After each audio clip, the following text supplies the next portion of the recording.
और अब खबरें तफसील से। जम्मू कश्मीर के director general of police Dilbag Singh ने कहा है कि पुंछ के भाटा डोरिया इलाके में 20 अप्रैल को हुए हमले को मकामी लोगों के ताउन से अंजाम दिया गया था। हमले में दहशतगर्दों ने स्टील कोटेड गोलियों और आईईडीज का इस्तेमाल किया जो बख्तरबंद गाड़ियों को फाड़ सकती हैं ताकि ज्यादा से ज्यादा नुकसान पहुंचाया जाए। इन्होंने कहा कि इब्तदाई तहकीकात से पता चलता है कि राजौरी पुंछ के इलाके में 9 से 12 गैर मुल्की मिलिटेंट सरगर्म हो सकते हैं जिन्होंने हाल ही में दरअंदाजी की है। डीजीपी ने राजौरी जिले के दरहल इलाके में जारी तलाशी कार्रवाइयों का जायजा लेने के बाद न्यूज 18 से बातचीत की।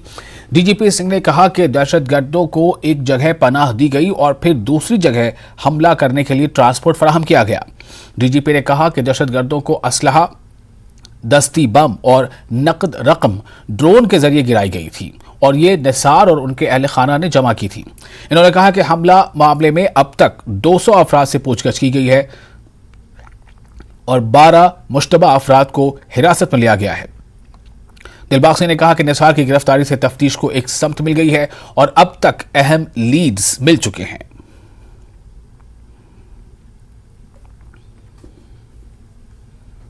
के करीब हम लोग सस्पेक्ट अभी तक उठा चुके हैं। उसमें गिरफ्तारियां अभी जो मोटे रूप में कोई आधा दर्जन के करीब की हैं।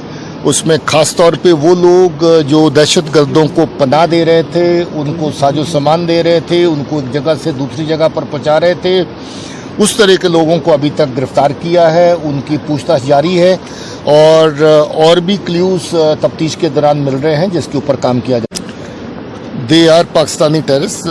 Earlier there was a report of a local terrorist also moving along with them, but they are Pakistan. Cannot rule out that there is somebody who is a common link between the groups, but as of now it appears that the groups are different. These are Pakistani terrorists?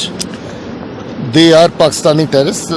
Earlier there was a report of a local terrorist also moving along with them, but they are Pakistani terrorists. Cannot rule out that there is somebody who is a common link between the groups, but as of now it appears that the groups are different. These are Pakistani terrorists? They are Pakistani terrorists.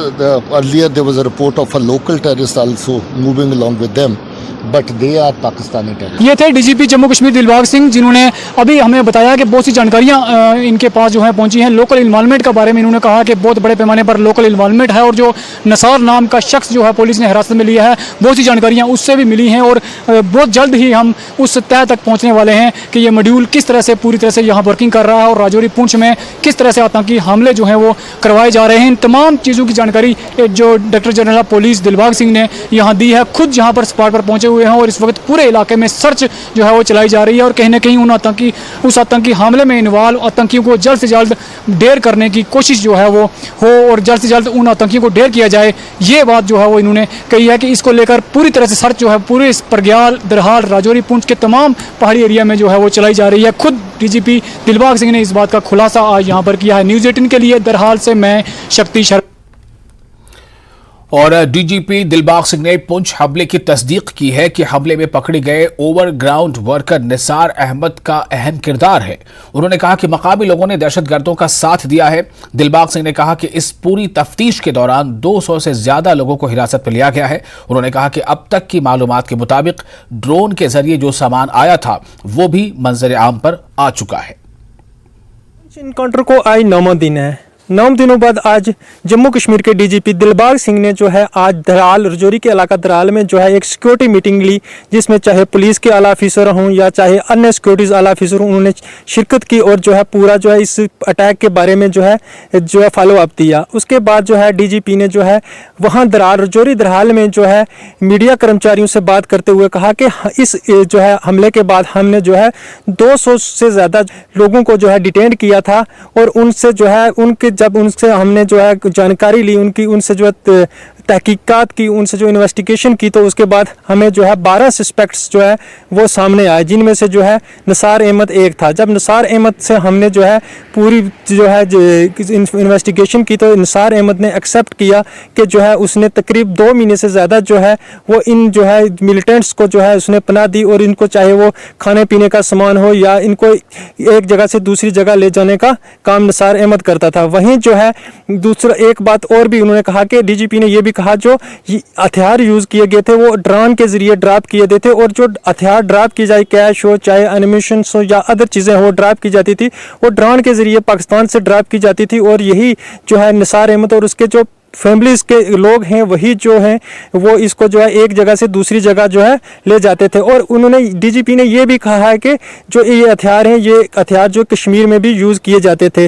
वहीं DGP ने ये भी कहा है कि जो Poonch attack में जो है बुलेट का इस्तेमाल किया गया वही डांगरी में भी जो है इस बुलेट्स का इस्तेमाल किया गया है। आज 9 दिनों बाद भी जो है सिक्योरिटी फोर्सेस की जानिब से बाटा दूड़ियाँ के जंगलात हों वहाँ पर जो बड़ी पैमाने पर जो है सर्च ऑपरेशन जारी है, और उसके अलावा दीगर इलाकों में भी जो है सर्च ऑपरेशन कंटिन्यू है। और सिक्योरिटी फोर्सेस का ये प्रयास है कि जिन जो है आतंकवादियों ने ये जो है इस घटना को अंजाम दिया है उनको जल्द से जल्द ढूंढ कर निकाल कर मार गिराया जाए, और सेना के जो 5 जवान शहीद हुए हैं उनका बदला लिया जाए। नाज़िम अली, न्यूज़ 18, मेंढर। और आगे बढ़ते हैं। कश्मीर में हालात मामूल पर होने की वजह से दहशतगर्द तंजीमें और उनके हैंडलर्स बेचैन हैं और साथ ही साथ खौफ में मुब्तला हैं।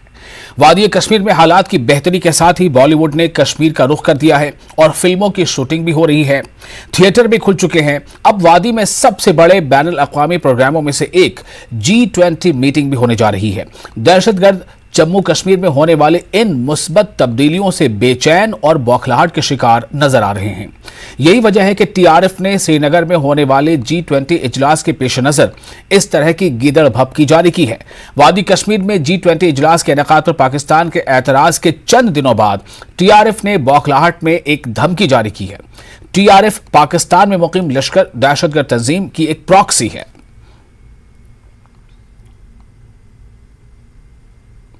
आगे बढ़ते हैं। G20 मॉडल समिट श्रीनगर में मुनक्किद किया गया। सेक्रेटरी महकमे सयाहत जम्मू कश्मीर डॉक्टर सैयद आबिद रशीद का कहना है कि कश्मीर में G20 वर्किंग ग्रुप का इजलास जम्मू कश्मीर के लिए काबिल फख्र लम्हा है और इससे जम्मू कश्मीर को एक आलमी सयाहती मकाम के तौर पर फरोग मिलेगा।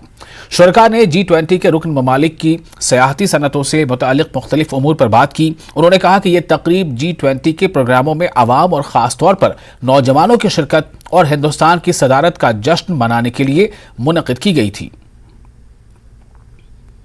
टूरिज्म वर्किंग ग्रुप की बैठक है, इसीलिए टूरिज्म डिपार्टमेंट का बहुत इंपॉर्टेंट रोल है इसमें। डिफरेंट डेलीगेट्स G20 कंट्रीज से आएंगे हमारे बीच, यहाँ कुछ दिन स्पेंड करेंगे और टूरिज्म के बारे में ख़ास तौर पे adventure tourism, eco tourism, film tourism, इन सब चीज़ों पे बात होगी। इन सब चीज़ों से हम चाहते हैं कि जम्मू कश्मीर को ग्लोबल स्टैंडर्ड का टूरिज्म डेस्टिनेशन प्रमोट किया जाए। मुझे लगता है ये हमारे लिए बहुत बहुत फ़ायदेमंद चीज़ होगी और इन डेलिब्रेशन से, इन डिस्कशन से जो नतीजे अक्स होंगे, I think that will be very beneficial and fruitful to all of us. देखिए, ऐसा है, फॉरेन टूरिस्ट और इंटरनेशनल और डोमेस्टिक टूरिस्ट हमारे लिए बहुत इंपॉर्टेंट है। फॉरेन टूरिस्ट का अराइवल, आप जानते हैं, J&K was a major destination for foreign tourist arrival. So therefore we are now trying to scale it up. We are making sure whatever needs to be done to make the arrivals more facilitatory, make the arrival of foreign tourists more enabling, and that enabling atmosphere has to be created. As you are fully aware, there are certain issues in that. We are all trying, like I said, this G20 summit in Kashmir will probably go a long way in reassuring everybody that Jammu and Kashmir is one of the topmost tourist destinations in the world. First of all मैं ये कहना चाहता हूँ कि जो ये summit हो रहा है ये मतलब बहुत साल के बाद एक कंट्री को मिलता है। फॉर एग्जांपल ये G20 है, हर कंट्री को ये 20 साल बाद एक बार मिलता है। और अगर हम अगले समिट की बात करें, अगर हम ये देखें कि इंडिया में अगला समिट कब होगा, तो फिर we can safely assume that this G20 is going to turn into G30। And अगर हम अगले समिट की बात करें तो फिर वो 30 साल बाद इंडिया को फिर से मिलेगा। Then I think it is once in a lifetime moment for me to present here and to participate in G20 summit. So it's a very pride moment for us, for particularly for Kashmir, क्योंकि यहाँ पे पहली बार भी कश्मीर में tourism को ये चीज़ मिली है। क्योंकि पहले भी यहाँ पे बहुत सारे एडवाइजरी, पहले तो फॉरेन टूरिज़्म कश्मीर में बहुत ज़्यादा था, लेकिन बीच में ऐसा कुछ हो गया कि हालात ऐसे नहीं थे कि यहाँ पे फॉरेन से लोग आए। लेकिन दिस टाइम जो G20 समिट यहाँ पे हो रहा है, it's very pride moment for Kashmiris, because कि यहाँ पे अभी फॉरेन से डेलीगेट्स आएंगे, जिसकी वजह से it's a very big thing for Kashmir tourism particularly. हमारा इको टूरिज्म को प्रमोट करना बहुत ज़रूरी है, क्योंकि in future there is like 50% हमारा ऑलरेडी कार्बन एमिशंस हाई हो चुके हैं, तो उसको रोकने के लिए sustainability is very important in today's life. इससे यूथ के लिए बहुत फ़ायदा है कि हम बहुत चीज़ों में पार्टिसिपेट कर सकते हैं और बहुत हेल्प होगा आगे जाके यूथ जितने भी आएंगे उन सब के लिए। और कश्मीर में फिल्मों की शूटिंग तेजी से जारी है। महकमे सयाहत के सेक्रेटरी डॉक्टर सैयद आबिद रशीद का कहना है कि यहां फिल्म का अमला शूटिंग कर रहा है और कई बड़े बैनर्स फिल्म की शूटिंग के लिए पहुंच रहे हैं। इन्होंने कल्चरल टूरिज्म के साथ न्यू डेस्टिनेशन और इको टूरिज्म के फरोग के बारे में बात की। आप जानते हैं कि जम्मू कश्मीर पहले से in the 60s in the 70s J&K was the prize destination for film tourism, destination जहां पे शूटिंग्स बहुत ज़्यादा होती थी टूरिज्म फिल्म की। इसी तरह से now I am happy to report to you and tell all of you that in the last 1 year 200+ movies have been shot in J&K। अभी we have big film stars who are coming in today also. We have a film crew, major film crew and a very big superstar in the town. आगे आने वाले वक्त में queries हैं। इसका probably reason ये है that in terms of this film tourism हमने एक single window clearance in the true sense of it online. There is an online portal. You can go back to that. You can identify all the kind of locations that you need.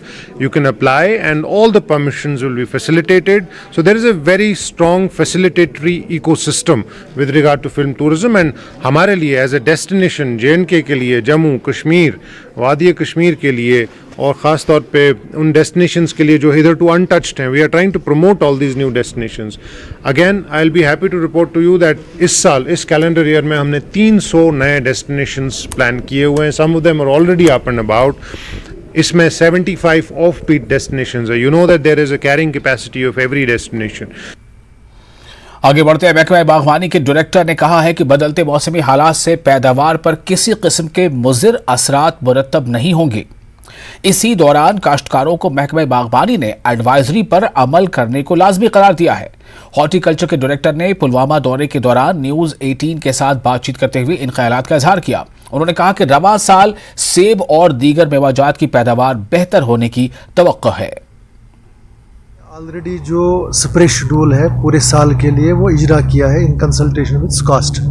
जो SKUAST के scientist हैं, हमारे department के experts हैं, मिल बैठ के उन्होंने एक शेड्यूल स्प्रे शेड्यूल इजरा किया है, जो हमने तकरीबन हर हार्टिकल्चर जोन में पहुंचा दिया है, लोगों के पास पहुंचा है, प्रोमिनेंट प्लेसेस पे चस्पान भी किया है।